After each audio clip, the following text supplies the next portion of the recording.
Here's another story from Thinking Stories 2. Remember, they're supposed to be thought-provoking. There's no particular answer. They're supposed to provoke some sort of discussion, or even just if it's just a discussion between yourself and yourself. So they're not narratives as such. Okay, so it'll be interesting for you to think about it, or maybe even have a discussion afterwards. Before I start, I'll tell you a Walkman was a little device that you put a cassette in. If you don't know what a cassette in is, it's where music was stored, and you put that in and you plug in your headphones and you listen to it. It was about so big and so thick, right? So she's going to talk about Walkman here, and that's what that is. Mum, do grown-ups ever fall over when they're walking along? Oh yes, occasionally, Mum replied. Did you fall over again? Yeah, I said. One moment I had been up in the stars exploring new planets and trying to figure out how they stayed up in the sky. Then suddenly I was lying on the ground. Once when I was young, Mum began to say, I was walking down the road listening to some really loud music on my Walkman. I must have drifted off somewhere because suddenly I was lying flat on my back. There was a lady standing over me and she was leaning down. I could see her mouth moving, but I couldn't hear her because the music was so loud. I guess she was asking me if I was all right. I'd walked straight into the branch of a tree. And I hadn't even noticed it. I was thinking about other things. That had me laughing. What were you thinking about? Well, I don't remember, but it certainly brought me back to earth. It's funny to think that you could be walking along in one place and yet be somewhere else, I said. Well, sometimes people's minds just wander off, Mum replied with a laugh, but I guess that it's also a bit like what happens when you read a story. We go right into it, don't we? I guess so, I said, screwing up my nose. I went outside to sit on my rocking chair on the veranda until dinner. It was getting dark and 2 bats had settled into a nearby tree, hanging from the branch with their wings outstretched. I wondered, what would it be like to be a bat?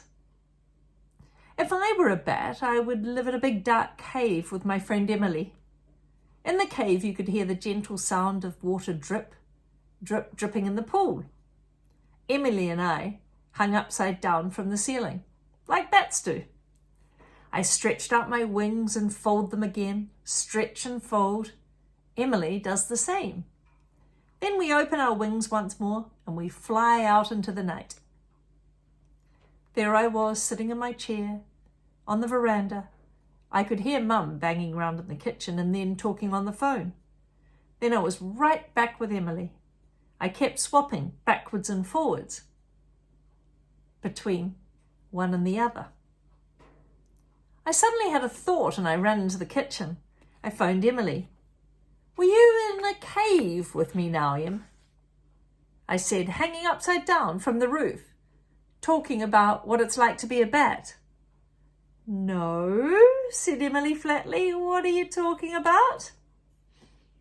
Oh, I wanted to check on something, I replied. I'll tell you about it tomorrow. I have to go now. Bye. I hung up the phone and raced up to my bedroom to find the book that I'd been reading. I took it outside to my chair and began reading to see what would happen. I was deep into the story when I faintly heard my mother calling. Then the screen door opened and she came out. A screen door, by the way, is a door that has mesh on it to stop the mosquitoes getting in and out. So the wind can still blow through, but it stops the mosquitoes getting in and out. The screen door opened and she came out. There you are, tea's ready. Come on now. You can read some more later.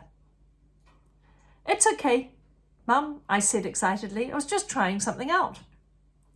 Over dinner, I told her all about what I had been doing, about Emily and the cave, how I had been reading my book to see what would happen when she called me.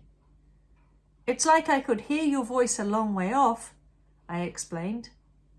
That's because you were a long way off, said Mum. You were in Storyland. Yeah, but I was sitting on the veranda, wasn't I, Mum? So really, where was I? Really? I don't know. You can go to all sorts of places in your mind and really feel like you're there. So, does that mean somehow that your mind is separate from your body? Well, I'm not sure whether the mind and the body are two different things. Although, from what you're telling me, it certainly seems like they do different things. Well, like exploring another planet while you're still tripping over a garden hose, I said. Oh, I see, said Mum. Is that how it happened? In a knowing voice, and we both began to laugh.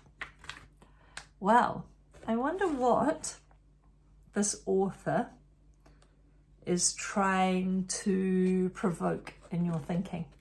Here's a picture to get you thinking.